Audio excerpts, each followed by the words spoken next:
The cranberry sauce was still warm in my hands when my husband destroyed 35 years of marriage with 7 words. Maggie always was a peso muerto in this family.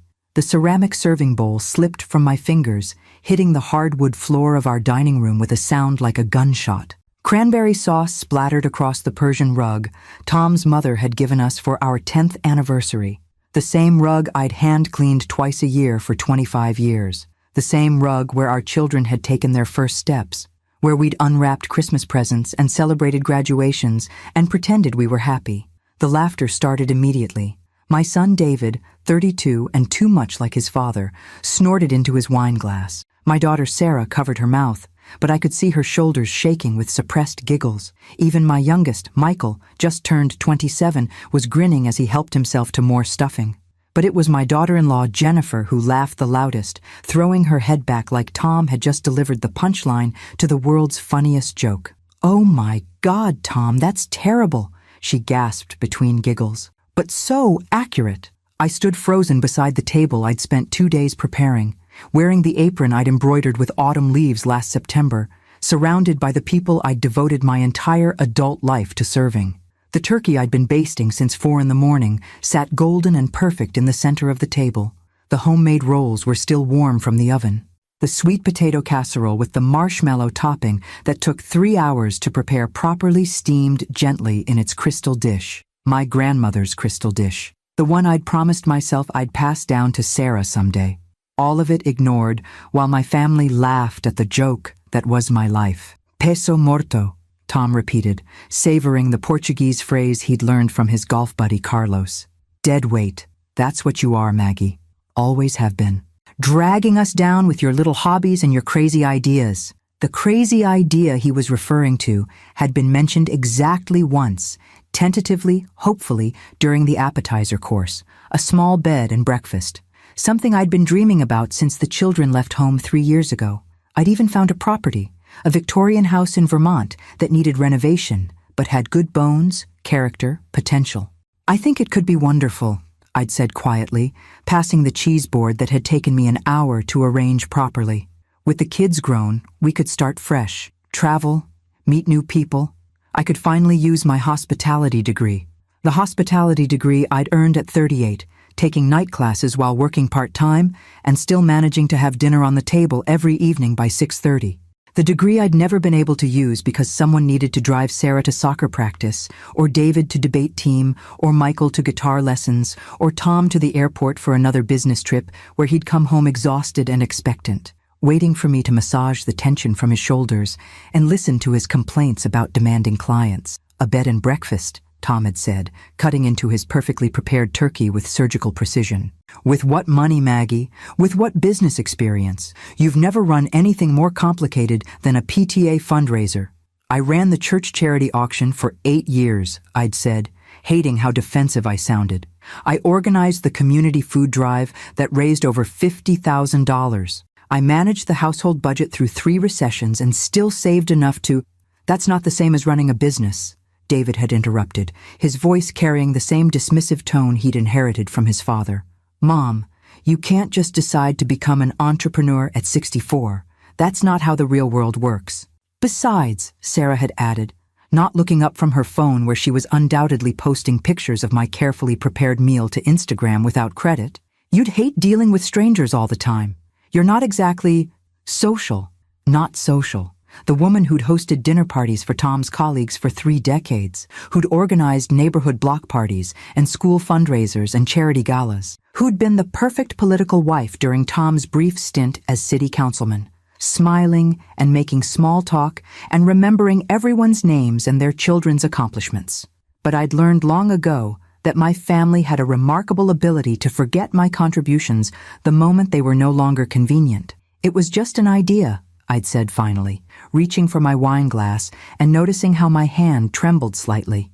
"Something to think about for the future." That's when Tom had delivered his verdict. "Peso morto." Dead weight. And they'd all laughed. Now I stood in the ruins of my Thanksgiving dinner, cranberry sauce seeping into the antique rug, while my family continued their meal as if nothing had happened, as if they hadn't just reduced 35 years of my life to a punchline. "Maggie," Tom said without looking up from his plate, You gonna clean that up or just stand there all night? I looked at him, really looked at him, for what felt like the first time in years. Tom Walsh, 67 years old, silver-haired and still handsome, in the way that middle-aged men with money and confidence often were. The same man who'd swept me off my feet at a college mixer in 1985, who'd promised me adventures and partnership and a life full of possibilities. Somewhere along the way, those promises had transformed into expectations. I'd cook, clean, manage, organize, facilitate, and disappear. I'd become the invisible infrastructure that kept his life running smoothly, so invisible that my own family couldn't imagine me as anything else. Actually, Tom, I said, my voice surprisingly steady, I think I'll leave it. I untied my autumn leaf apron, the one I'd spent hours embroidering while watching Tom's detective shows, the one that had seemed so festive this morning when I'd put on my good earrings and hoped for a pleasant family dinner, and dropped it on top of the cranberry mess. What the hell is wrong with you? Tom's voice carried the edge it got when his routine was disrupted. This is your grandmother's rug. Yes, it is. I walked to the coat closet and pulled out my navy wool coat, the one I'd bought 3 years ago but rarely wore because Tom said it made me look like I was trying too hard. And now it's yours to clean. Mom? Michael's voice held the first note of uncertainty I'd heard from him all evening. Where are you going? I paused at the front door, looking back at my family. They sat around my table, under my grandmother's chandelier, in the dining room I'd decorated and maintained and loved, looking at me like I was a stranger who'd wandered into their lives by accident. Maybe I was. I'm going to find out if I'm really dead weight, I said, pulling on the leather gloves I'd received last Christmas from Sarah. Practical, brown, forgettable gloves that matched exactly what she thought of me. Or if you've all just forgotten what it feels like to carry yourselves. I walked out into the November evening, leaving the door open behind me so they could hear my car engine starting, could hear me backing out of the driveway of the house I'd called home for 28 years. I drove through our quiet neighborhood where every house was lit with the warm glow of family dinners and football games, where other women my age were probably loading dishwashers and wrapping leftovers and pretending their lives were exactly what they'd always dreamed they would be. But I didn't go home to our empty house with its perfectly coordinated throw pillows and spotless kitchen and guest room that was always ready for visitors who rarely came. Instead, I drove to the Marriott on the edge of town, checked into a room with a view of the interstate, and sat on the generic hotel bed with my phone in my hands. The text came from Tom at 11:30. This is ridiculous. Come home. At midnight. Maggie, you're embarrassing yourself. At 12:30. Fine. Sulk all you want, but you're paying for that hotel room yourself. I turned off my phone and opened my laptop. The Victorian house in Vermont was still for sale. I'd been secretly checking the listing every week for 2 months, memorizing the photographs of the wraparound porch and the tower room that would make a perfect reading nook for guests. But Vermont suddenly felt too close, too small, too much like the life I was trying to escape. I opened a new browser window and typed 6 words that changed everything.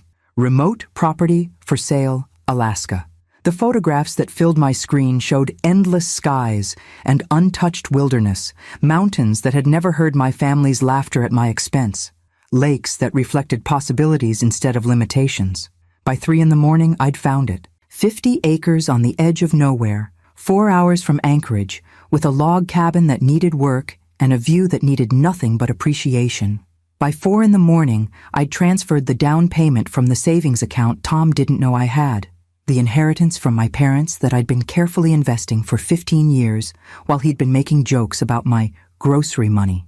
By sunrise, I was driving north toward a life that would finally fit the woman I'd always been underneath the apron and the expectations and the weight of other people's limitations. Tom was right about one thing. I had been carrying dead weight for 35 years, but it hadn't been me. The real estate agent's voice crackled through my cell phone like distant thunder, professional concern barely masking what I suspected was genuine alarm. Mrs. Walsh, I have to ask, are you certain about this decision? Purchasing property sight unseen is always risky, but Alaska... Patricia Meadows paused, and I could hear papers shuffling in the background. Well, it's not exactly retirement country for most people. I stood at the window of my hotel room, watching the Kansas sunrise paint the sky in shades of amber and rose, and smiled for the first time in months. Ms. Meadows, I've spent 35 years making safe decisions. How's that worked out for me? I understand, but this particular property is quite remote. The nearest neighbor is 12 miles away. The access road isn't maintained by the state, and the cabin, while structurally sound, hasn't been occupied in 3 years. Perfect. Another pause. The seller is asking for a quick closing. Cash only as is condition. No inspections, no contingencies. It's unusual for someone of your demographic, my demographic. 64-year-old woman, probably divorced, probably desperate, probably making an emotional decision she'd regret when reality set in. Patricia was being kind by not saying it directly. Ms. Meadows, I've wired the full purchase price to your escrow account. The property is mine as of 9 this morning, correct? Yes, ma'am. Congratulations, I suppose. Though I do hope you'll consider hiring local contractors before attempting any major renovations. The climate up there can be challenging. As if 35 years of marriage to Tom Walsh hadn't been excellent preparation for challenging climates. After ending the call, I sat on the hotel bed and stared at my phone, scrolling through 17 text messages I hadn't answered. Tom's anger had evolved overnight from irritation to outrage to what appeared to be genuine panic. Maggie, this has gone far enough. The kids are worried sick. Whatever's wrong, we can fix it. Just come home. I'm calling Dr. Harrison. You're clearly having some kind of breakdown. Dr. Harrison, our family physician for 20 years, who'd prescribed antidepressants when I'd mentioned feeling invisible, who'd suggested hormone therapy when I'd complained about feeling restless, who'd recommended couples counseling when I'd dared to voice dissatisfaction with my marriage, counseling that Tom had refused, claiming our problems were all in Maggie's head. The final text had arrived at 6 in the morning. Maggie, please. I didn't mean what I said. Come home and we'll talk about the bed and breakfast idea. I deleted the messages without responding and called the number I'd found online at 2 in the morning. Northern Lights, Moving and Storage. This is Jake. I need everything in my house packed and shipped to Alaska. Today. A pause. Ma'am, it's 5 in the morning. I'm sorry. I meant I need it scheduled for today. I can pay extra for the rush service. Alaska's a big place. Where in Alaska? I gave him the address I'd memorized, watching him whistle low through the phone. That's remote. Gonna cost you extra for the distance, and we'll need to coordinate with a local company up there for the final delivery. Whatever it costs. You moving the whole house? I considered this question, thinking about the dining room set where my family had laughed at me last night, the king-size bed where Tom had been falling asleep before I finished speaking for the last 5 years, the living room furniture arranged around a television that played his shows on his schedule. No, just my things, my books, my clothes, my grandmother's china, my craft supplies, everything else stays. What about furniture? I'll buy new furniture. Furniture that fits who I am now, not who I used to be. After scheduling the movers, I drove to our house, my former house, arriving at 7:30 to find Tom's Cadillac still in the driveway. He'd taken the day off work, something he'd done exactly 3 times in our entire marriage, when each of our children was born. I used my key quietly, surprised by how foreign my own home felt after just 1 night away. The cranberry sauce stain was gone from the dining room rug. Tom must have called our cleaning service, but the table still held the remnants of our Thanksgiving disaster. Dirty plates, serving dishes with congealed food, wine glasses with dark residue in the bottom. The scene of my humiliation left for me to clean up. I found Tom in the kitchen, standing at the coffee maker in his bathrobe, his silver hair disheveled and his face bearing the kind of hangover pallor that suggested he'd finished the wine after I left. Thank God, he said when he saw me.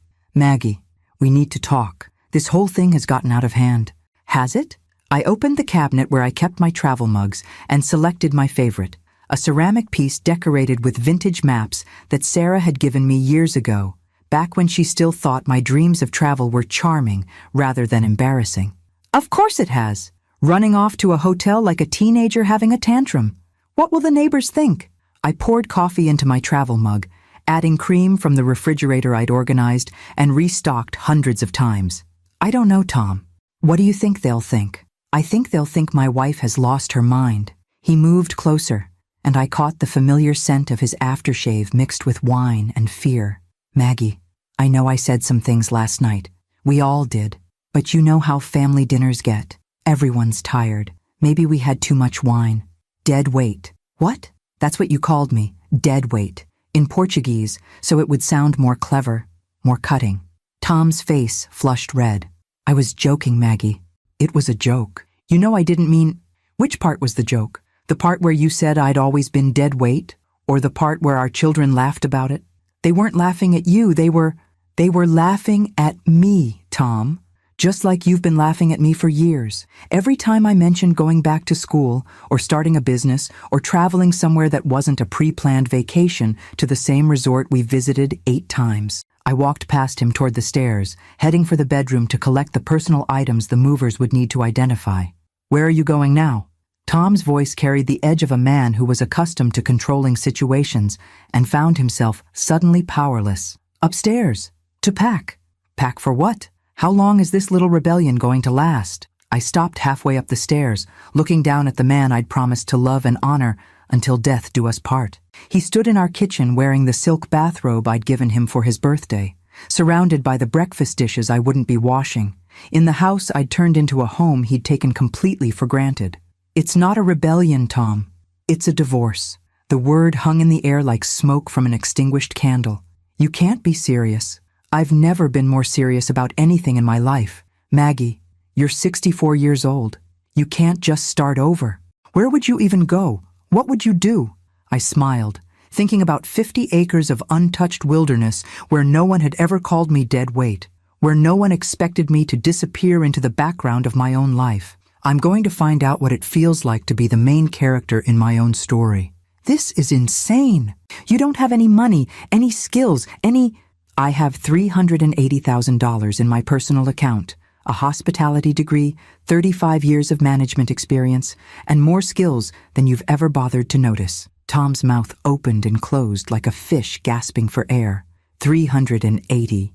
How do you have my parents' inheritance, the money you assumed didn't exist because you never asked about it, the money I've been investing while you've been treating me like unpaid household staff? I climbed the rest of the stairs, leaving Tom standing in his expensive kitchen, finally understanding that the woman he'd taken for granted was about to take herself completely out of his reach. In our bedroom, I pulled out the suitcase I'd bought years ago for a trip to Europe that never happened because Tom decided it was too expensive, too impractical, too much trouble. Now it would carry me 6,000 miles away from everything I'd ever known.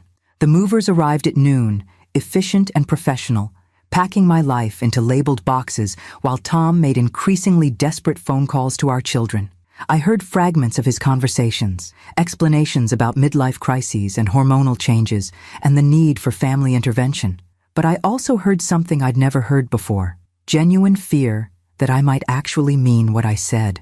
By evening, my possessions were loaded onto a truck heading north. By midnight, I was on a plane to Anchorage, watching the lights of Kansas disappear beneath the clouds. Somewhere over the Canadian border, I opened my laptop and began researching sustainable building practices, ecotourism, and the hospitality industry in Alaska. Dead weight didn't research. Dead weight didn't plan. Dead weight didn't spend the flight designing the life she was going to build from scratch. But Margaret Walsh, not Maggie, not anymore, was about to prove that she'd been carrying everyone else for so long. She'd forgotten how light she could be on her own. The bush pilot who flew me from Anchorage to my new property looked like he'd stepped from a Jack London novel. Grizzled beard, eyes the color of glacier ice, and hands that gripped the controls of his Cessna like he was shaking hands with an old friend. "You sure about this, ma'am?" he shouted over the engine noise as we banked over endless wilderness. "Weather's turning, and that cabin's been empty a long while. Might want to consider staying in town tonight, heading out in the morning." Below us stretched a landscape that seemed to exist beyond the reach of human ambition. Mountains rose like cathedral spires against a sky the color of pewter, their peaks crowned with snow that had never known footprints. Rivers snaked through valleys where the only roads were game trails, where silence wasn't broken by traffic or sirens or the constant hum of civilization demanding attention. "I'm sure," I called back, clutching the armrest as we hit another pocket of turbulence. "I've been waiting my whole life to be sure about something." He gave me a look that suggested he'd transported his share of people running from their lives, and most of them hadn't lasted a winter. But he nodded, and began his descent toward a clearing that seemed impossibly small from the air, barely more than a scar in the vast green canvas of forest. The landing was rougher than anything I'd experienced in 30 years of vacation flights to predictable destinations. The plane bucked and jolted down what I generously supposed was a runway, finally shuddering to a stop in front of a log cabin that looked like it had been carved from the surrounding forest by someone who understood that beauty didn't require ornamentation. "That's her," the pilot said, cutting the engine. "Home sweet home." The cabin was larger than the photographs had suggested. 2 stories of weathered logs with windows that reflected the surrounding wilderness like mirrors. A covered porch wrapped around 3 sides, and I could see the bones of what had once been a garden, now overgrown with wild grasses and late-season wildflowers. But it was the lake that stole my breath. 50 yards from the cabin's front door, water stretched toward the horizon like liquid silver, so still and perfect it seemed to hold the sky captive in its depths. Mountains rose directly from the far shore, their reflection creating a world that existed both above and below the surface, real and mirrored, possible and impossible. "Previous owner was a writer," the pilot said, helping me unload my suitcases. "Came up here to finish some novel, stayed 15 years. Only left when his arthritis got too bad for the winters." "Did he finish it? The novel?" "Heard he wrote 12 of them." Something about the solitude clearing his head, helping him remember who he was underneath all the noise. I stood in front of my new home, purchased with my money, chosen by my judgment, and felt something I'd almost forgotten existed. Possibility. The pilot fired up his engine. "I can come back tomorrow, check on you. Make sure you're settling in all right." "That's kind of you, but unnecessary. I have everything I need." He studied my face, perhaps looking for signs of the breakdown Tom was probably describing to anyone who would listen. Instead, he seemed to find something that surprised him. "You know what, ma'am? I think you do." After he lifted off, the silence was so complete it felt like a living thing. No traffic, no sirens, no televisions bleeding through thin walls, no family members needing rides or meals or emotional management. No husband's voice explaining why my dreams were impractical, why my desires were selfish, why my very existence was an inconvenience. Just wind in the pines and the gentle lap of water against the lake shore and the sound of my own breathing, steady and calm and entirely my own. I walked through the cabin slowly, claiming each room with my presence. The previous owner had left it furnished, simple, sturdy pieces that looked like they'd been built to last through whatever storms Alaska could deliver. A stone fireplace dominated the main room, with built-in bookshelves that begged to be filled with stories that mattered. The kitchen was small but functional, with windows that looked out over the lake and mountains that seemed to change color as the light shifted. Upstairs, the master bedroom occupied the entire second floor, with windows on 3 sides and a view that made my Kansas horizon seem cramped and apologetic. This was a room for dreaming big dreams, for planning impossible things, for becoming whoever you were brave enough to become. I unpacked my laptop and sat at the kitchen table, using my phone's hotspot to connect to the outside world. The internet was slow but functional, enough for research, planning, and the business I was already beginning to envision. My inbox was full of increasingly frantic messages from Tom and the children, but I deleted them unread. That conversation would happen when I was ready, on my terms, from a position of strength rather than desperation. Instead, I opened a new document and began typing. Business plan. Northern Lights Wilderness Retreat Mission. To provide discerning travelers with an authentic Alaska experience that combines luxury accommodation with environmental stewardship and respect for local culture. Target market. Executives seeking digital detox. Couples celebrating significant anniversaries. Adventure travelers who appreciate comfort. Corporate groups needing creative inspiration. I'd studied hospitality management for 6 years, earning my degree while raising 3 children and maintaining a household that could have served as a magazine spread for perfect family living. I'd managed budgets, coordinated events, resolved conflicts, and created experiences that brought people together around shared values. Everything Tom had dismissed as just housework had actually been preparation for this. By midnight, I had 30 pages of detailed plans. Renovations that would transform the cabin into a luxury retreat while preserving its authentic character. marketing strategies that would attract guests willing to pay premium prices for authentic experiences, partnerships with local guides, artisans, and suppliers that would benefit the entire community, a sustainable business model that would provide financial independence while creating something genuinely meaningful. The next morning, I woke to sunlight streaming through windows I hadn't covered with the heavy drapes Tom preferred. Outside, the lake reflected clouds that looked like brushstrokes against canvas, and I understood why the writer had stayed 15 years. I made coffee in the simple kitchen and walked onto the porch, breathing air so clean it seemed to wash my lungs from the inside. A bald eagle circled overhead, and somewhere in the distance, I heard the haunting call of loons. My phone buzzed with an incoming call, Tom's number. I let it go to voicemail, then listened to his message while watching the eagle settle on a dead pine at the water's edge. Maggie, this has gone too far. The kids are worried sick, the neighbors are asking questions, and Dr. Harrison says you might be having a genuine psychological break. I've talked to a lawyer about having you declared, about protecting you from making decisions you'll regret. Just come home. We'll pretend this never happened. I deleted the message and blocked his number. Then I called the construction company I'd researched online, the one with 5-star ratings and a specialty in sustainable building practices. Northern Construction, this is Maria. I'd like to schedule a consultation for a major renovation project. I'm turning a residential cabin into a luxury wilderness retreat. Whereabouts are you located? I gave her the address, hearing her whistle softly through the phone. That's pretty remote. It'll cost extra to get crews and materials out there. That's fine. When can someone come take a look? How about next Tuesday? Fair warning though, winter's coming fast up there. If you want to do any major work, we'd need to start soon and work through some pretty challenging weather.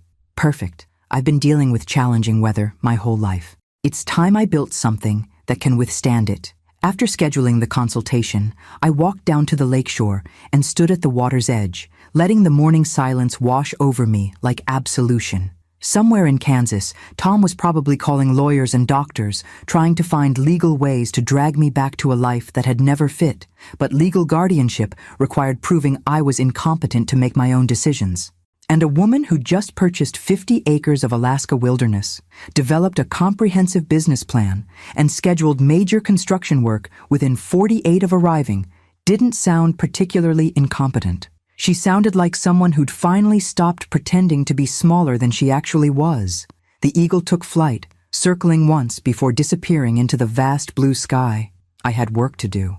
The construction crew arrived on a Tuesday morning when frost painted the world in silver, their convoy of trucks rumbling down my dirt access road like mechanical thunder. I watched from my kitchen window as they unloaded equipment and materials, these men and women who would help transform my vision into reality. Maria Santos emerged from the lead truck, a compact woman in her 50s with calloused hands and eyes that missed nothing. She walked the property with the focused attention of someone who understood that Alaska didn't forgive poor planning or shoddy workmanship. "You picked a hell of a place to build a business," she said, studying the elevation reports I'd commissioned. "But I'll give you this. The location's perfect for what you're planning. Total privacy, world-class views, and close enough to town that you won't go completely feral." We spent the morning walking through the cabin, discussing load-bearing walls and plumbing upgrades, and the kind of insulation that would keep guests comfortable when outside temperatures dropped below survival. Maria's team measured and photographed, and made notes in the efficient shorthand of people who built things that lasted. "Timeline's tight if you want to open next summer," she said, as we stood on the porch, looking out at the lake, where ice was already forming along the edges. "We're talking about adding 4 guest suites, upgrading the electrical and plumbing systems, building a commercial-grade kitchen, and constructing a separate spa building. That's a lot of work in a short window. Can it be done? Can be done, yeah. Question is whether you want to pay what it'll cost to do it right." I thought about the account statements I'd reviewed that morning, the careful investments that had grown steadily while Tom made jokes about my pin money, the inheritance from parents who'd believed in education and self-sufficiency, who'd worked 2 jobs each to send me to college, who'd trusted me to make something meaningful of the opportunities they'd provided. Money isn't the limiting factor. Quality is, Maria smiled, the first genuine smile I'd seen from her. "In that case, we can absolutely do this, but you're going to have to make some decisions about living arrangements. This place is going to be a construction zone for the next 8 months. I'd been thinking about this problem since my first night in the cabin. Staying would mean months of noise, dust, and constant disruption. Leaving would mean returning to Kansas, probably triggering exactly the kind of intervention Tom was threatening. What if I built something temporary? A small cabin where I could stay during construction. Could work. Keep you close enough to make decisions, but far enough away to maintain some sanity. Maria pulled out her tablet, sketching quickly. We could put up a kit cabin down by the lake. Nothing fancy, but warm and functional. Tear it down when the main project's finished, or keep it as staff quarters. How long would that take to build? 2 weeks, maybe 3. We'd need to pour a foundation and run utilities, but it's straightforward work. I looked at the spot she'd indicated, a level area about 100 yards from the main cabin with an unobstructed view of the water. Private enough for solitude, close enough for supervision. Perfect for a woman learning to live entirely on her own terms. Let's do it. That afternoon, while Maria's crew began laying out foundation markers, I drove into town for supplies. Fairmont Station, population 847, according to the welcome sign, consisted of a grocery store, hardware store, gas station, and a combination cafe bar called the Northern Light that appeared to serve as the community's unofficial city hall. The grocery store clerk, a woman named Betty with kind eyes and practical gray hair, helped me navigate the complexities of shopping for an extended stay in rural Alaska. You're the one bought the Morrison place, she said, not quite making it a question. Word travels fast. Honey, in a town this size, stranger buying property is front-page news, especially when she shows up alone and starts talking about building a resort. I paused in loading canned goods into my cart. Is that a problem? Betty considered this, studying my face with the careful attention of someone who'd lived through enough winters to recognize genuine determination. Depends what kind of resort you're planning. We've seen folks come through wanting to build casinos or strip malls or turn the whole place into some kind of theme park. Nothing like that. I want to create a place where people can experience real Alaska, the wilderness, the culture, the sense of possibility, something that supports the community rather than exploiting it. And you think you can do that? Coming from, she glanced at my Kansas license plate visible through the window. Coming from somewhere flat and easy? It was a fair question.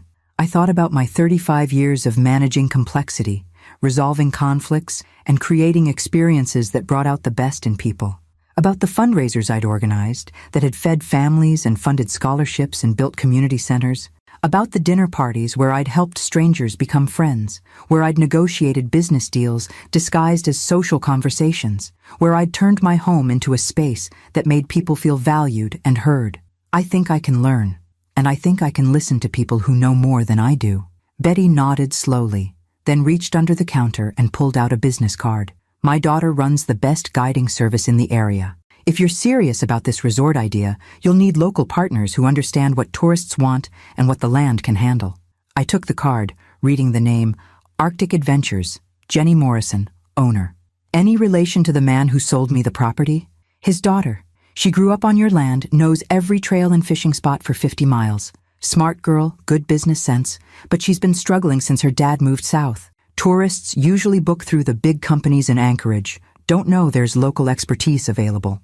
That evening, I called Jenny Morrison from my temporary quarters while construction noise echoed from the main cabin.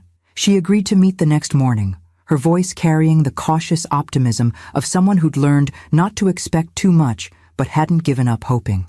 She arrived at sunrise, driving a pickup truck that had seen hard use but careful maintenance.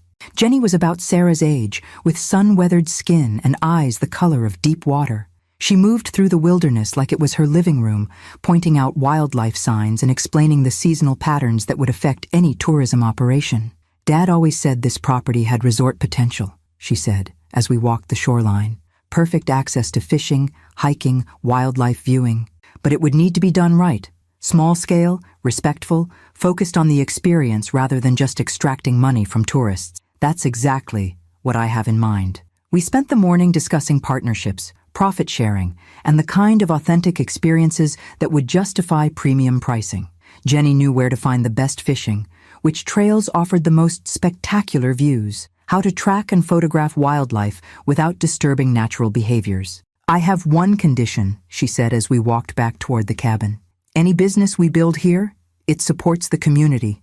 Local hiring, local suppliers, local culture. Too many outside developers come in and turn Alaska into a theme park version of itself. Agreed. I want to create something that belongs here, not something that could exist anywhere. Jenny studied my face, looking for the kind of insincerity she'd probably encountered from other outsiders with big dreams and small understanding. Whatever she saw seemed to satisfy her. All right then, let's build something worth building. As she drove away, I stood on my porch watching the sun paint the lake in shades of gold and copper. My phone had been buzzing with ignored calls all morning. Tom's number, the children's numbers, even Dr. Harrison's office. But I'd also received emails from my investment advisor confirming that my portfolio had grown by another 8% this quarter, from the contractor confirming that construction was ahead of schedule, from the Small Business Administration approving my application for additional funding. Dead weight didn't receive approval for business loans. Dead weight didn't negotiate partnerships with local experts.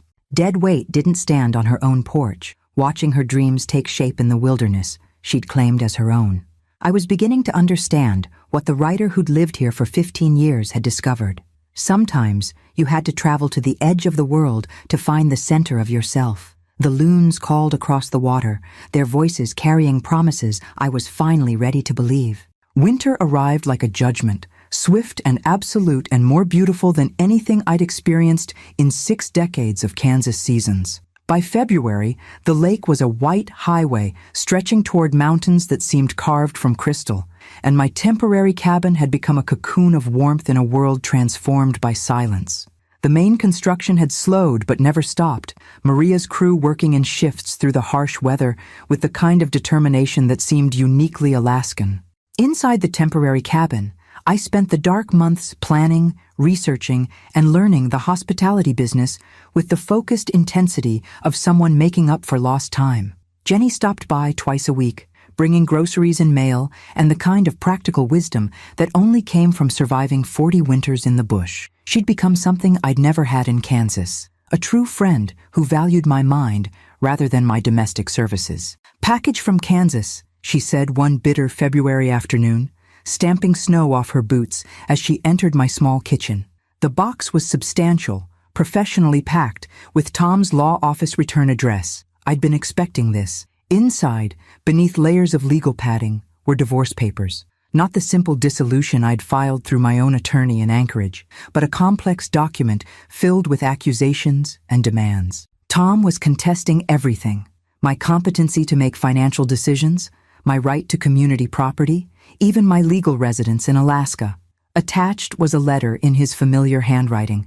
"Maggie, this foolishness has gone on long enough. I've spoken to medical professionals who confirm that your behavior indicates possible early-stage dementia or a serious psychological break. No rational person abandons their family and life savings to play pioneer in the wilderness. I'm prepared to file for guardianship if you don't return immediately and submit to proper medical evaluation.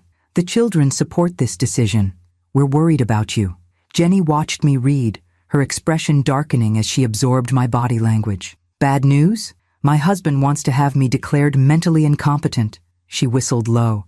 "On what grounds?" "Apparently buying property in Alaska and starting a business constitutes evidence of dementia." "Well, hell. Half the state would be in asylums if that were true." Jenny poured herself coffee without asking. Another thing I loved about our friendship. "What are you going to do?" I thought about the question while watching snow fall outside my windows like a blessing. In Kansas, this moment would have triggered panic, phone calls to lawyers, desperate attempts to prove my sanity to people who'd already decided I'd lost it.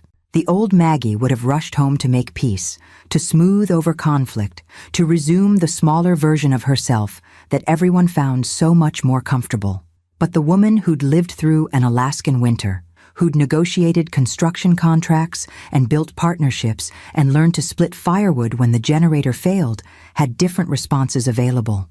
I'm going to prove him wrong. How? I pulled out the folder I'd been preparing for months, documentation that would make Tom's accusations look not just false, but ridiculous. Bank statements showing my assets had grown substantially under my own management. Business plans that demonstrated strategic thinking and market analysis. Letters from contractors, suppliers, and partners attesting to my competency and professionalism. He thinks I'm hiding in the woods making emotional decisions, I said, spreading the documents across my kitchen table. Instead, I've been building something that will be worth millions when it opens. Jenny studied the papers with the careful attention of someone who understood business. Her guiding service had survived and grown through careful planning and sound judgment, and she recognized the same qualities in my work. "This is solid," she said finally. "Really solid. You've thought through everything. Environmental impact, staffing, marketing, seasonal variations. This isn't the work of someone who's lost her mind. No, it isn't. But fighting this kind of thing costs money and energy. You sure you want to get dragged into a legal battle instead of focusing on the business?" I thought about Tom's letter, about his assumption that threatening me with medical evaluation and guardianship would send me scurrying home in fear. About 35 years of backing down from conflicts, apologizing for inconveniencing people with my existence, making myself smaller to accommodate everyone else's comfort. "Jenny, I've been avoiding conflict my whole life. It never made anything better, just postponed the reckoning. If Tom wants a legal fight, he can have one. But he's about to discover that the woman he married isn't the woman he's trying to control." That afternoon, I drove into town through snow that fell like determination, meeting with the lawyer I'd retained when I'd first arrived in Alaska. Rebecca Martinez was Jenny's age, but with the sharp focus of someone who'd built her practice defending people others underestimated. Natives fighting for land rights, women escaping abusive situations, elderly residents protecting their assets from predatory relatives. "This guardianship threat is interesting," she said, reviewing Tom's paperwork in her small but efficient office. "Your husband's lawyer is claiming you've abandoned your family and are making irrational financial decisions, but the evidence suggests exactly the opposite." "What do you mean?" "Margaret, you've increased your net worth by 40% in 8 months. You've started a business with excellent profit potential. You've integrated into a new community and established professional relationships. These aren't the actions of someone with diminished capacity. They're the actions of someone who's finally operating at full capacity." She leaned back in her chair, studying me with the analytical gaze of someone who'd seen every variation of family financial warfare. "I think your husband made a miscalculation. He assumed you were having a breakdown, acting impulsively, making decisions you'd regret when you came to your senses. Instead, you've been systematically building a new life that works better than your old one. So what happens next? Next, we document everything. Your business success, your community integration, your financial growth, your mental acuity. We build a case that demonstrates not only that you're competent, but that you're more competent than the man trying to control you." "And then?" Rebecca smiled, the expression of a lawyer who'd found the perfect strategy for her client's situation. "Then we file a countersuit. Harassment, defamation, interference with business relationships. We make it clear that any attempt to challenge your competency will result in very public documentation of why your marriage ended and who's really making irrational decisions." I thought about this nuclear option, about the public exposure it would bring to Tom's treatment of me, about the satisfaction of finally fighting back with weapons that matched his. How long would all this take? Months? Maybe a year. Legal battles are expensive and exhausting, and there's always the risk that a judge might be sympathetic to a worried husband's claims about his elderly wife. But there's another option? There's always another option. You could prove your competency so thoroughly that his case becomes laughable before it ever reaches court. How? Rebecca pulled out a legal pad and began writing. You could open your business ahead of schedule, generate revenue, create jobs, attract national attention. Make it impossible for anyone to claim you're making poor decisions by demonstrating the spectacular success of those decisions. The resort won't be ready until summer. The resort won't be ready. But what about a smaller operation? A few guest rooms, some guided tours, a preview of what's coming. Enough to establish that this isn't a fantasy. It's a functioning business. I thought about the main cabin, still under construction, but nearly habitable. About Jenny's expertise in guiding and my experience in hospitality. About the possibility of proving Tom wrong, not with legal arguments, but with undeniable reality. We could do a soft opening. Limited guests, premium pricing, exclusive access. Market it as a preview of Alaska's newest luxury wilderness experience. Exactly. Nothing defeats claims of incompetency like documented business success. That night, I called Jenny from my temporary cabin while Aurora Borealis painted the sky in ribbons of green and gold. How quickly could we put together a guiding operation for small groups? How small? 4 guests maximum. High-end clientele willing to pay premium prices for authentic experiences. Give me 2 weeks to line up equipment and permits. But Margaret, are you sure about this? Opening early means everything has to be perfect from day one. No room for mistakes. I looked out at the wilderness that had become my home, at the business that was becoming my legacy, at the life I'd built from nothing but determination and the courage to finally bet on myself. Jenny, I've been making other people's lives perfect for 35 years. It's time to make my own life perfect. All right then, let's give them something to remember.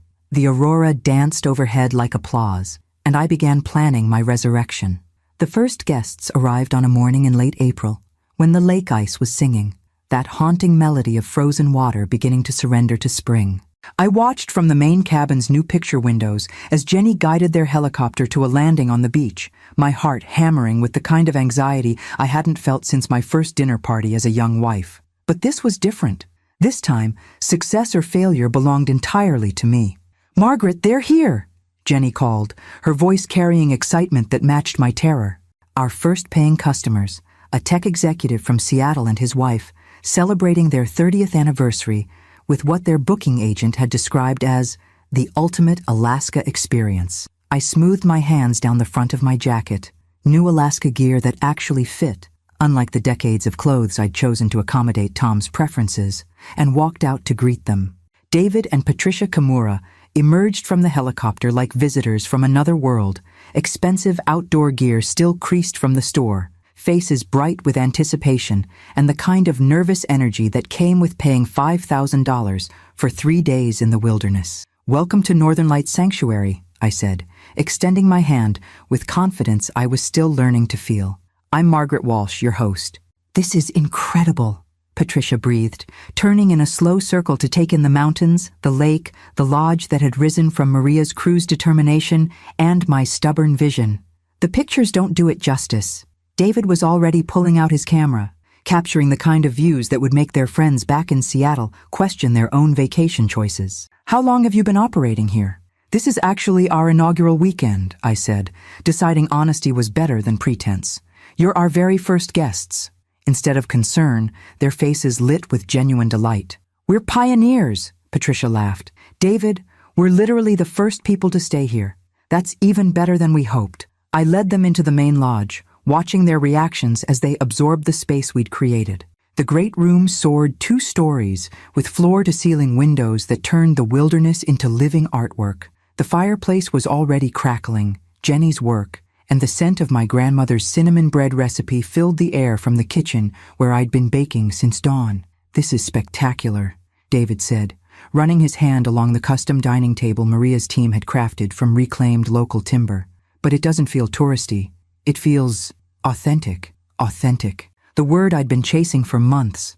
The quality that would separate our retreat from the countless commercial lodges that treated Alaska like a theme park. That was exactly our goal," I said, leading them to their suite, one of 4 guest rooms we'd completed ahead of schedule. We wanted to create a space that honored the wilderness while providing genuine luxury. The suite was perfect, if I allowed myself that moment of pride. Local artwork, handcrafted furniture, a bathroom with a soaking tub, positioned to frame the lake view. Tom would have called it showing off, but Patricia clasped her hands together like she'd discovered treasure. "This is our dream room," she said to David. "Honey, take a picture of me by that window." While they settled in, I returned to the kitchen where Jenny was preparing for our afternoon excursion, a guided tour of the lake and surrounding wilderness that would showcase why people traveled thousands of miles for this experience. "They love it," I told her, pulling the last batch of bread from the oven. "They actually love it." "Course they do. You built something amazing here." Jenny paused in organizing her gear. "But Margaret, you know this is just the beginning, right? One successful weekend doesn't solve your legal problems." She was right, of course. Tom's lawyers were still threatening guardianship proceedings, still claiming my Alaska adventure was evidence of mental instability. But each day that passed without me crawling home in defeat made their case weaker and my position stronger. "It's not just about the legal battle," I said, arranging fresh flowers in the vase on the kitchen island, another detail that transformed a commercial space into something personal. "It's about proving to myself that I can do this, that the woman who managed family chaos for 35 years can manage something this complex. You're managing it beautifully. The afternoon tour was everything I'd imagined and more.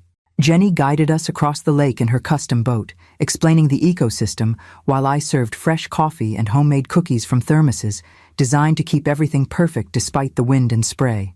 We spotted eagles, moose, and a family of beavers that posed like professional models for David's increasingly expensive camera equipment. I've stayed at resorts all over the world, Patricia told me as we drifted in a quiet cove where the only sounds were lapping water and bird calls. But I've never felt this connected to a place. It's like being inside a nature documentary, except real. That's exactly what we hoped you'd experience. How did you know to come here? David asked. This seems like such an unlikely place for someone to start a business. I considered how to answer, looking out at the wilderness that had become my salvation. How to explain that sometimes you had to lose everything you thought you wanted to discover what you actually needed. I spent 35 years making everyone else comfortable, I said finally. I came here to find out what it felt like to make myself comfortable. That evening, I served dinner at the handcrafted table while firelight danced across the great room's log walls. Fresh salmon. Jenny had caught that morning, vegetables from the greenhouse we'd rushed to complete, wild berry compote I'd made from fruit I'd learned to identify through trial and error. This is restaurant quality, David said, and I felt the glow of recognition that had nothing to do with pleasing anyone but myself. Where did you learn to cook like this? Patricia asked. 40 years of practice, I laughed. Though I'm finally cooking for people who appreciate it instead of just expecting it. After dinner, we sat by the fire while northern lights painted the sky in ribbons of green and gold. David and Patricia shared stories of their 3 decades together, the compromises and growth and renegotiations that had kept their marriage strong. The key, Patricia said, her hand finding David's across the space between their chairs, is remembering that you're both allowed to change. The person you married at 25 isn't the person you're married to at 55. You have to keep choosing each other as you become who you're meant to be. I thought about Tom, about his inability to see me as anything other than the young woman he'd married, about his panic when I'd finally outgrown the role he'd assigned me. Some people grew together, others grew apart. The tragedy wasn't the growing, it was the refusal to acknowledge it. Margaret, David said, as the evening wound down, I have to ask, how did you end up here? This place, this business, it's clearly a massive undertaking for someone starting over. I looked at my first guests, these kind people who'd trusted their anniversary celebration to my untested vision and decided they deserved the truth. My husband called me deadweight at a family dinner. Everyone laughed, so I left everything behind and came here to find out if I was actually dead weight, or if I was just a woman who'd been carrying everyone else for so long I'd forgotten how to carry myself. Patricia's hand went to her heart. Oh, Margaret, and what did you find out? David asked quietly. I looked around the great room we'd built from nothing, at the business that was already booking guests for the summer season, at the life I'd created entirely through my own vision and determination. I found out that some people mistake service for weakness, and some people mistake independence for insanity. And some people, Patricia said, raising her wine glass in a toast, build something so beautiful that everyone else realizes what they lost. We drank to new beginnings and second chances, while outside my windows, the wilderness I'd claimed as my own stretched toward horizons that held nothing but possibility. Tom's lawyers could threaten all they wanted. I had guests to serve, a business to run, and a life to live that finally belonged entirely to me. Dead weight didn't build sanctuaries. Dead weight didn't create experiences that made people weep with joy. Dead weight didn't stand in the great room of her own lodge, surrounded by the evidence of her competence, planning tomorrow's adventure for people who'd traveled across the continent to share her dream. I was many things now: entrepreneur, host, wilderness woman. But dead weight had never been less accurate. Tom was about to learn the difference between a woman who'd been held down and a woman who'd been set free. The article in Travel Plus Leisure changed everything. I was reading it on my laptop in the lodge's great room 3 weeks after David and Patricia's visit, watching morning light dance across the lake while my coffee grew cold in the mug Patricia had insisted on buying from our small gift collection. Alaska's best-kept secret, Northern Lights, Sanctuary redefines wilderness luxury. The headline alone made my heart race, but it was the opening paragraph that truly stole my breath. In an era of manufactured experiences and Instagram-ready backdrops, Northern Lights Sanctuary offers something increasingly rare: authentic transformation. Host Margaret Walsh has created more than a wilderness retreat. She's crafted a space where guests don't just visit Alaska, they discover parts of themselves they didn't know existed. The article included David's photographs, professional quality images that captured not just the stunning landscape, but the feeling of being here. The aurora dancing over our lake, the great room at sunset, firelight warming log walls. Patricia and me laughing together in the kitchen, looking like women who'd found exactly where they belonged. My phone started ringing before I'd finished reading. "Margaret, this is Jennifer Chen from the Alaska Tourism Board," the first caller said, her excitement crackling through the connection. "We'd like to discuss featuring Northern Lights Sanctuary in our luxury campaign for next season. This article is generating exactly the kind of interest we want for authentic Alaska experiences." The calls continued throughout the morning. Travel agents wanting to book clients, a documentary crew interested in filming, a publisher asking if I'd consider writing about the experience of starting over at 64. By noon, I had 37 booking inquiries and a waiting list that stretched into the following year. Jenny arrived during the lunch rush of phone calls, her expression cycling between amazement and concern. "You've seen the article?" "I've seen it." "I've also seen my email inbox crash twice from the volume of inquiries." "Margaret, this is incredible. But are you ready for this level of attention? Once word gets out about your success," she didn't need to finish the thought. "Success this visible would make it impossible for Tom to maintain his narrative about my mental instability. But it would also make it impossible for me to remain quietly hidden in the Alaska wilderness, rebuilding my life away from the judgment of people who'd never believed in my capabilities." "There's something else," Jenny said, pulling out her phone. "Local news wants to do a feature story, but they're asking questions about your background, about why someone from Kansas suddenly appeared in Alaska and built a luxury resort."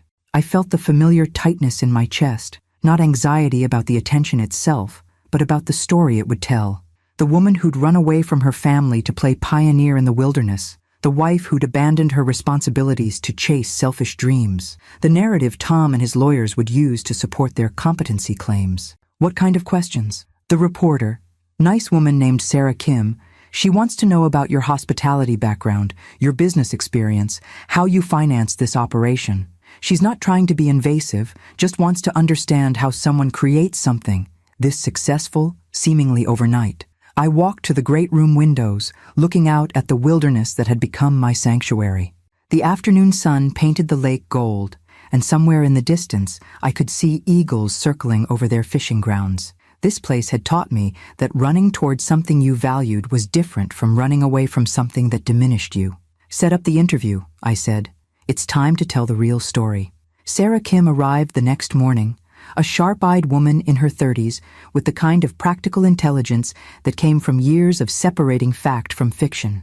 We sat in the great room with coffee and fresh blueberry muffins while she set up her recording equipment, her professional demeanor softening as she absorbed the space we'd created. "This is remarkable," she said, gesturing toward the handcrafted details that made the lodge feel like a home rather than a hotel. "But I have to ask, how does someone go from being a housewife in Kansas to running a luxury wilderness retreat in Alaska? That's quite a transformation."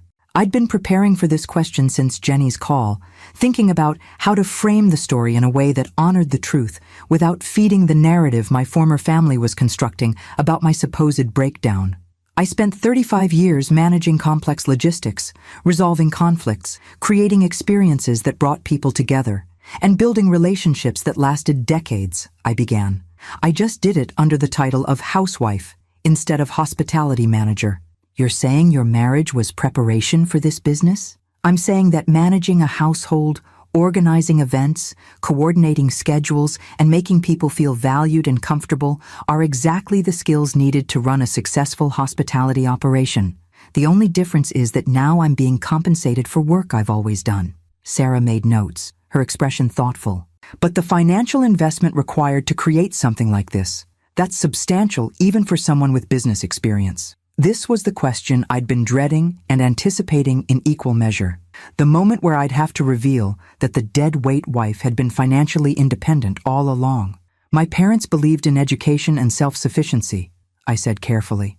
They left me an inheritance that I invested carefully over 20 years. When I decided to make this change, I had the resources to do it properly. So this wasn't an impulsive decision?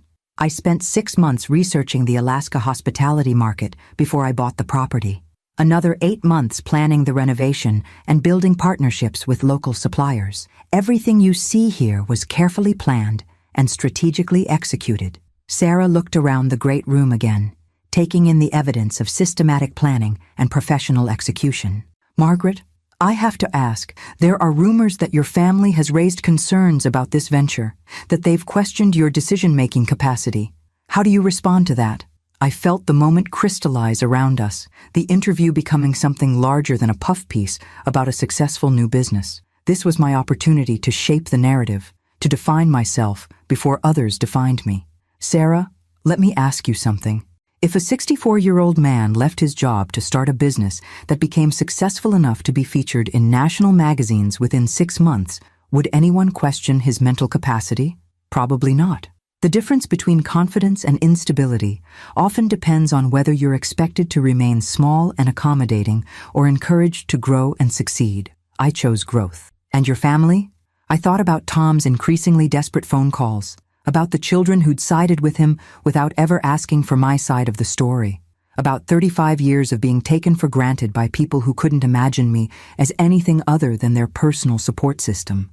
My family loved the woman who made their lives easier. They're having difficulty accepting the woman who makes her own life meaningful. That afternoon, after Sarah had finished photographing the lodge and the grounds, I received a call that made my hands shake as I answered. Mrs. Walsh, this is Rebecca Martinez. We have a problem. What kind of problem? Your husband's lawyers have escalated. They're filing for emergency guardianship, claiming that the magazine article proves you're in a manic episode, making grandiose claims about business success while living in delusion.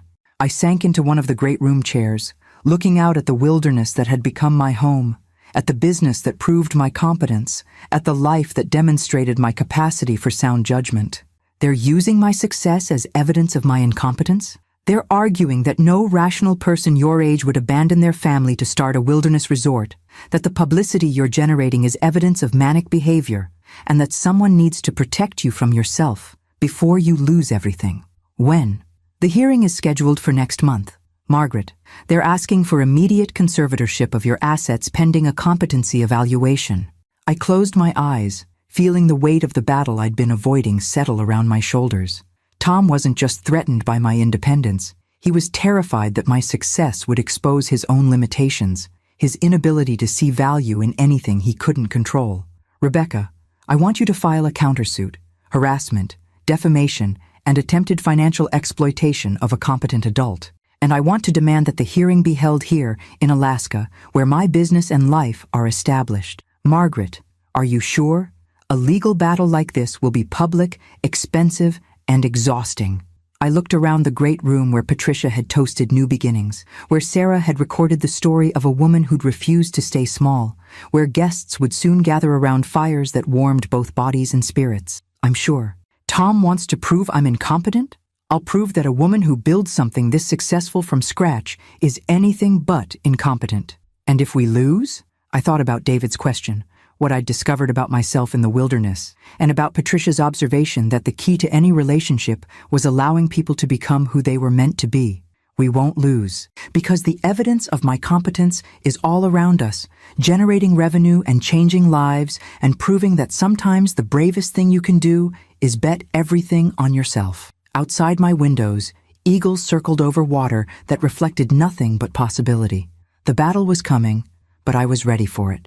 After all, I'd been preparing my whole life to defend the woman I'd finally become. The courtroom in Anchorage was smaller than I'd expected, wood-paneled and efficient, with windows that looked out toward the mountains I'd learned to call home.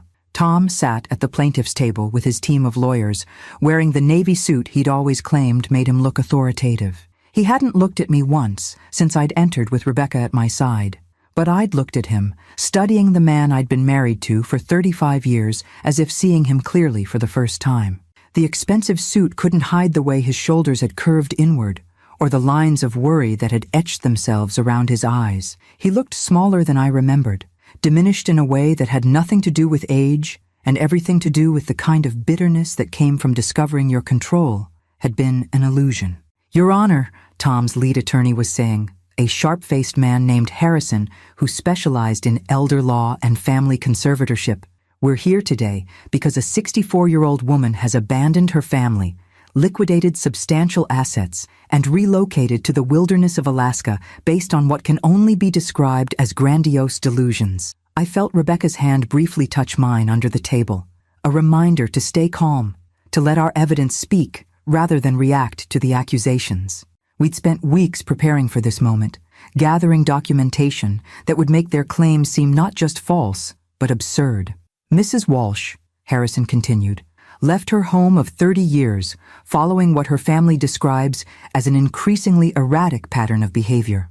She purchased property sight unseen, began construction on a commercial enterprise with no relevant experience, and has since made claims about her business success that border on the fantastic." He gestured toward a folder thick with papers. "We have testimony from family members documenting Mrs. Walsh's increasing isolation, poor financial judgment, and apparent inability to maintain normal family relationships. Her own children have expressed concern about her mental state and her capacity to manage significant assets." Judge Patricia Hendricks, a woman in her 50s with steel-gray hair and the kind of direct gaze that suggested she'd heard every variation of family financial drama, studied the papers before her.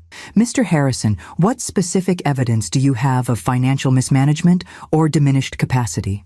"Your Honor, Mrs. Walsh spent nearly $400,000 on remote Alaska property and then invested an additional $2 million in construction and business development, all without consulting her family or seeking professional advice. And this investment has yielded what result?" Harrison's pause was barely perceptible, but I caught it. This was the question they'd been hoping to avoid. The business is still in its early stages, Your Honor, but our concern is that Mrs. Walsh has put her entire financial security at risk based on unrealistic expectations about—" "Mr. Harrison," Judge Hendricks interrupted, "is the business profitable?" Another pause. "We believe the reported profits are exaggerated." Rebecca stood, her voice calm but carrying an edge of professional satisfaction. "Your Honor, if I may present evidence that directly addresses Mr. Harrison's claims?" For the next hour, Rebecca systematically dismantled every argument Tom's lawyers had constructed. Bank statements showing my business had generated over $300,000 in revenue in just 4 months of operation. Booking records demonstrating we were sold out through the following year. Letters from the Alaska Tourism Board, travel industry professionals, and satisfied customers attesting to both the quality of our operation and my professional competence. "Furthermore, Your Honor," Rebecca said, pulling out her final folder, "we have documentation that Mr. Walsh and his family have a significant financial interest in declaring Mrs. Walsh incompetent. Upon her death or incapacitation, they stand to inherit assets currently valued at approximately $6 million. The courtroom fell silent, except for the scratch of the court reporter's machine and the distant sound of Anchorage traffic. Tom's face had gone pale, and I saw his lawyers exchanging glances that suggested this particular piece of evidence was unwelcome news. "Mrs. Walsh," Judge Hendricks said, addressing me directly for the first time, "I'd like to hear from you. In your own words, please explain your decision to relocate to Alaska and start this business." I stood slowly, feeling the weight of everything that had led to this moment. The laughter at my family's table, the decision to drive north toward something unknown, the months of construction and planning, and the slow, careful building of a life that belonged entirely to me. Your Honor, I spent 35 years managing complex operations under the title of housewife. I coordinated schedules, managed budgets, resolved conflicts, and created experiences that brought people together.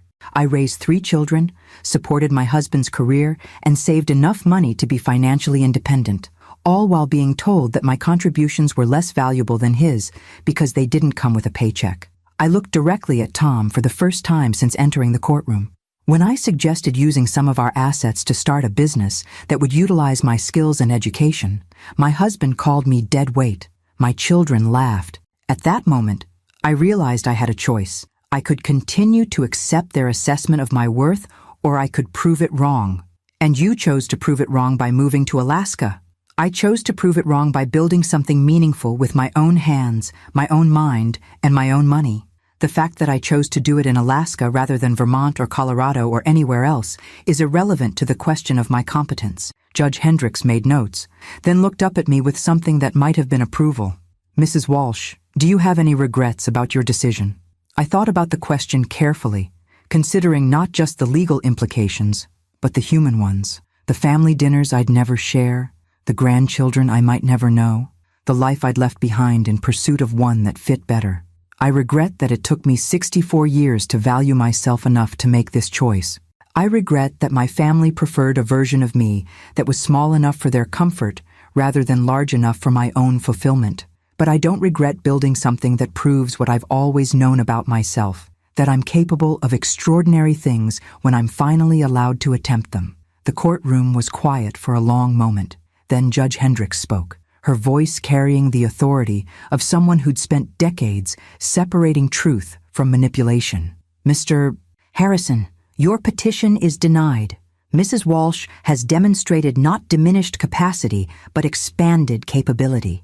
The evidence shows a woman who has successfully translated a lifetime of management skills into a profitable business enterprise. That some family members disapprove of her choices does not constitute grounds for guardianship. She turned to Tom's table, her expression stern. Furthermore, I'm concerned about what appears to be an attempt to use the court system to control a competent adult's financial decisions for the benefit of potential inheritors. Mrs. Walsh, you are free to manage your assets and your life as you see fit. After the gavel fell and the courtroom began to clear, I stood in the hallway outside, feeling strangely empty despite the victory. Tom approached slowly, his lawyers hanging back at a respectful distance. Maggie, he said quietly, and I heard something in his voice I'd never heard before. Genuine defeat. It's Margaret now. Margaret. He looked older than his 67 years, worn down by months of legal battles and the gradual realization that the woman he'd taken for granted was never coming back. I want you to know, I never meant for it to go this far. What did you mean? I meant for you to come home. I thought if I made it difficult enough, expensive enough, you'd realize this whole thing was a mistake and come back where you belonged.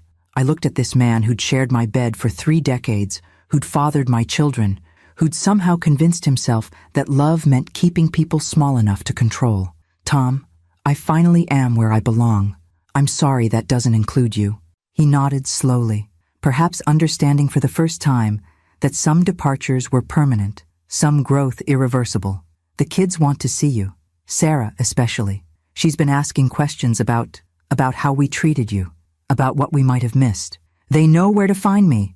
I walked away from the courthouse, from the legal battle, from the last threads connecting me to a life that had never quite fit. Rebecca drove me to the airport, where Jenny waited with a chartered plane that would carry me home to my lake, my business, my carefully constructed sanctuary in the wilderness. As we flew north toward Fairmont Station, I watched the landscape change from urban sprawl to endless forest, from the complicated patterns of civilization to the clean simplicity of wilderness. Judge Hendricks had been wrong about one thing. I didn't have expanded capability. I'd always had this capability. I'd just finally found a place where it was valued instead of feared. The plane banked toward home, and I began planning my next expansion. Dead weight didn't win court cases. Dead weight didn't build businesses that changed people's lives. But a woman who'd been carrying everyone else for 35 years could certainly carry herself toward any horizon she chose. 2 years after the court hearing, I stood on the main lodge's deck watching a helicopter land on our private helipad, the latest addition to a property that now sprawled across 200 acres and employed 37 people year-round. The autumn air was crisp with the promise of winter, and the mountains across the lake wore crowns of fresh snow that would soon transform the world into the crystalline wonderland our winter guests paid premium prices to experience. The helicopter's passengers emerged with the careful movements of people stepping into a place they'd only dreamed about. a tech CEO from Silicon Valley and her family, celebrating her 50th birthday with what their booking agent had described as the ultimate digital detox experience. They would spend 5 days here, learning to fly fish with Jenny, participating in wildlife photography workshops, and discovering what silence sounded like when it wasn't interrupted by notifications. But it was the second helicopter that made my heart skip.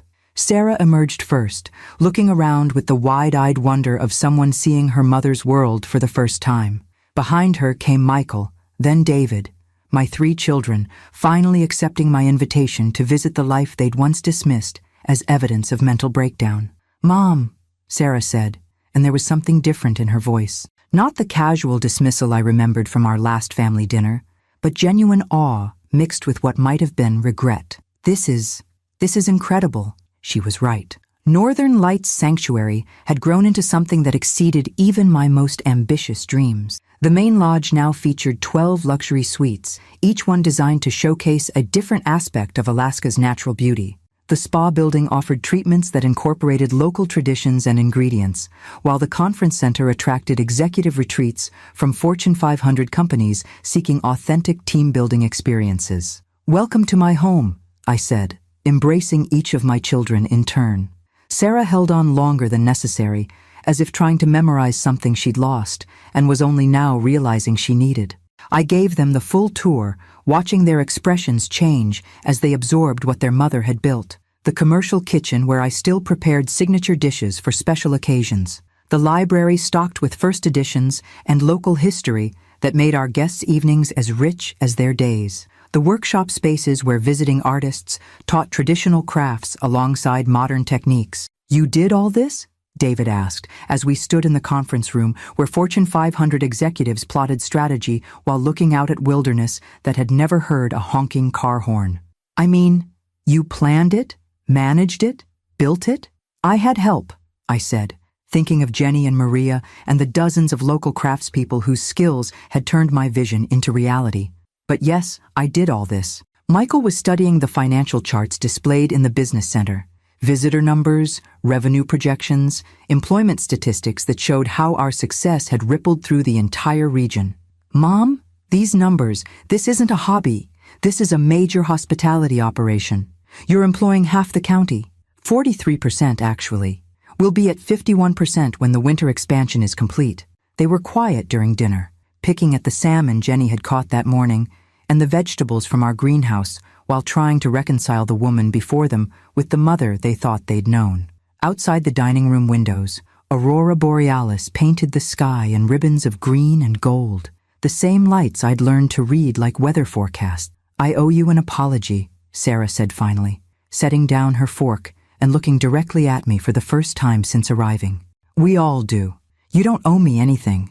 We do." Her voice was steady, but I could see tears forming. "I've been thinking about that Thanksgiving dinner, about how we laughed when Dad called you, when he said what he said. I've been thinking about how we never asked what you wanted, what you dreamed about, what made you happy."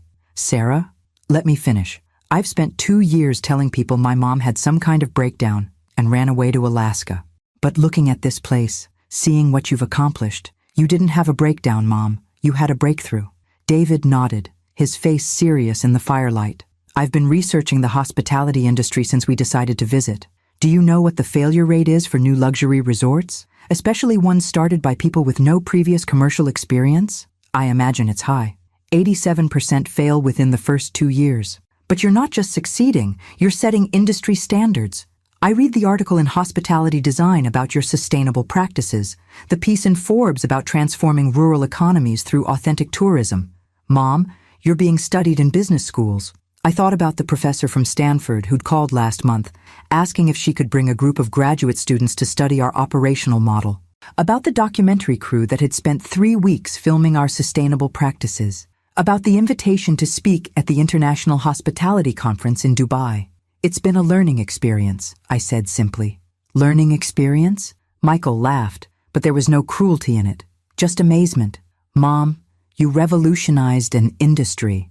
While we were worried about you losing your mind in the wilderness, you were building an empire." Empire. The word felt strange applied to what had begun as simple survival, the need to prove I was more than the sum of other people's limitations. But looking around the dining room where guests from 6 different countries were sharing stories and planning tomorrow's adventures, I supposed it was accurate. "There's something else," Sarah said, her voice dropping to something more personal. "About Dad." I waited, watching my daughter struggle with words that had clearly been rehearsing for months. "He's been different since the court case. Smaller somehow. Jennifer left him last year. She said living with him was like being married to a man who was angry at the world for changing without his permission." I felt a pang of something that wasn't quite sympathy, but wasn't satisfaction either. "I'm sorry to hear that. Are you? Really?" I considered the question while watching the aurora dance outside our windows. Was I sorry that the man who'd called me dead weight was struggling to rebuild his life without the infrastructure I'd provided for 35 years? Was I sorry that his children were finally seeing him clearly enough to make their own judgments about his character? I'm sorry that he's learning painful lessons about the value of what he took for granted. I'm sorry that it took losing me for him to understand what he'd lost. But Sarah, I'm not sorry I left. I'm not sorry I built this. And I'm not sorry I proved that everything he said about me was wrong. "He knows that now," Michael said quietly. "He won't admit it, but he knows. He asks about you sometimes. Not like he wants you back, but like he's trying to understand how he got it so wrong." We talked until the fire burned down to embers, my children asking questions about the business, the community, the life I'd built from the ashes of their dismissal. They stayed for 4 days, participating in the same activities as our paying guests, learning to see Alaska through the lens I'd created for visitors, seeking authentic transformation. On their last morning, as Jenny prepared to fly them back to Anchorage, Sarah pulled me aside. "I want to bring the girls here this summer," she said. "Your granddaughters. I want them to see what their grandmother accomplished. I want them to know that it's never too late to become who you're meant to be. They're always welcome. And Mom, I want to be involved, not as a guest, not as your daughter feeling guilty about the past, but as someone who understands what you've built here and wants to help it grow." I looked at Sarah, really looked at her, seeing not the young woman who'd giggled at my dreams, but an adult who'd spent 2 years questioning everything she thought she knew about strength, success, and the courage to change course. "What did you have in mind?" "I run a marketing firm in Chicago. I know digital strategy, brand development, social media. I could help you expand without losing what makes this place special. I could help you tell your story to people who need to hear it, women who think it's too late to start over, families who've forgotten how to value each other's dreams." I felt something warm settle in my chest, not the desperate gratitude of someone starved for family connection, but the solid satisfaction of mutual respect earned through honest reckoning. "I'd like that," I said. "I'd like that very much." As the helicopter lifted off, carrying my children back to their lives in the lower 48, I stood on the deck watching them disappear into the vast Alaska sky. They would return, not because they felt obligated to visit their eccentric mother who'd run away to the wilderness, but because they'd discovered something here worth preserving. Jenny joined me on the deck, following my gaze toward the horizon where the helicopter had vanished. "They get it now," she said. "They finally see what you built here. They see what we all built here. This place exists because people believed in something larger than their individual limitations." "Speaking of which," Jenny grinned, pulling out her phone, "we just got confirmation from the National Geographic documentary crew. They want to feature us in their series about sustainable tourism. Full episode, prime time, international distribution." I looked out at the wilderness that had become my sanctuary, at the business that proved my competence, at the community that valued my contributions rather than taking them for granted. Somewhere in Kansas, Tom was probably reading about my success in magazines he'd never bought when I lived in his house. Somewhere in the world, women were making the same choice I'd made, to bet everything on themselves when everyone else had bet against them. "Schedule it," I said.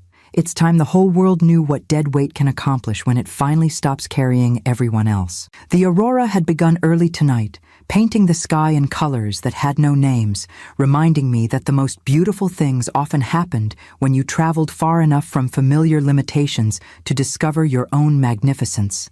I had an empire to run. The news crew arrived on a crisp October morning when the autumn light turned everything to gold, their equipment trucks rumbling down the road that had been nothing but a game trail when I'd first arrived 5 years ago. Now it was paved and maintained, wide enough for the tour buses that brought visitors from around the world to experience what the Wall Street Journal had called the most authentic luxury wilderness retreat in North America. I watched them set up from the main lodge's great room, where I was reviewing the morning's bookings with Sarah, who'd moved to Alaska permanently 6 months ago to manage our expanding operations. My daughter, my partner now, really, had proven to have inherited more than just my eye color. Her marketing campaigns had transformed Northern Lights Sanctuary from a regional secret into an international destination, while somehow preserving the intimate authenticity that made the experience meaningful. The 60 Minutes crew wants to start with the overview interview, Sarah said, consulting the detailed schedule she'd prepared. Then they'll film guest activities, staff interviews, and the community impact segment in town. 60 Minutes. The call had come 3 months ago, from a producer who'd seen our National Geographic feature and wanted to explore what she called the phenomenon of reinvention in later life. But I knew the real story they were chasing. The woman who'd been dismissed by her own family, then built something so successful it forced everyone to reconsider their assumptions about age, gender, and the courage to change course. The interview took place on the deck overlooking the lake, with the mountains providing a backdrop that made every shot look like a postcard.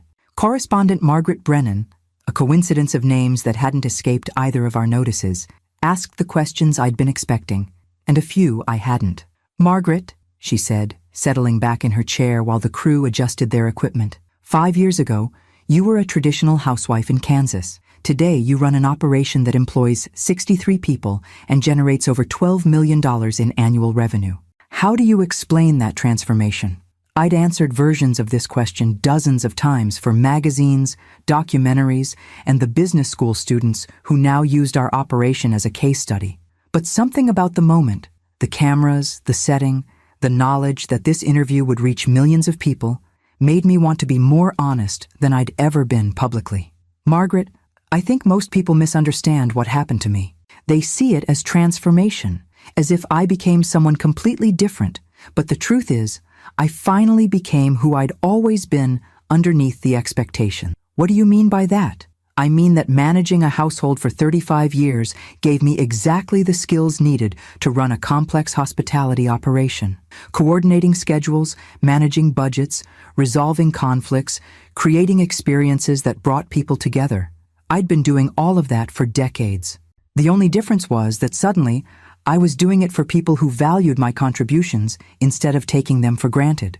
But surely starting a business in the Alaska wilderness required skills you didn't have as a housewife." I smiled, thinking about the countless times I'd been asked this question, always phrased in ways that suggested housework was somehow less complex than real business. "Margaret, have you ever tried to get 3 teenagers ready for school while preparing a dinner party for 12, managing a budget that stretched a middle-class income to cover college tuition, and coordinating volunteer schedules for a charity fundraiser that raised $50,000? Because that was a typical Tuesday in my previous life. And your family's reaction to your success?" This was the question I'd been dreading and anticipating in equal measure. The story was public knowledge by now. The legal battle, Tom's attempts to have me declared incompetent, the gradual reconciliation with my children. But this was the first time I'd been asked to reflect on it for a national audience. My family loved the woman who made their lives easier. They struggled to accept the woman who made her own life meaningful. That's not unusual. Change is threatening to people who benefit from the status quo, even when that status quo is limiting for everyone involved. "Do you have any contact with your ex-husband?" I paused, thinking about the Christmas card Tom had sent last year, the first communication between us since the divorce was finalized. A simple message: "Congratulations on your success. I hope you're happy." Not an apology exactly, but perhaps the closest he could come to acknowledging what he'd lost when he'd dismissed my dreams as dead weight. Tom and I live very different lives now. I hope he's found peace with his choices, just as I've found peace with mine. And what about other women who might be in similar situations? Women who feel undervalued in their families or marriages? This was why I'd agreed to the interview, why I'd opened my life to this level of scrutiny. Not for the marketing value, our bookings were solid for the next 3 years, but for the women who might be watching from dining rooms where their dreams were treated as inconveniences. I'd tell them that their instincts about their own worth are probably accurate. that if the people around them can't see their value, the problem isn't their vision, it's other people's limitations, and that it's never too late to bet on yourself, even when everyone else is betting against you. After the interview, the crew spent the day filming our operations, guests learning traditional fishing techniques with Jenny, participating in wildlife photography workshops, gathering around fires in the evening to share stories about transformation and discovery. They interviewed staff members about the economic impact on the community, local officials about sustainable tourism, and guests about what they'd found in the Alaska wilderness they couldn't find anywhere else. But it was the final segment that brought unexpected tears to my eyes.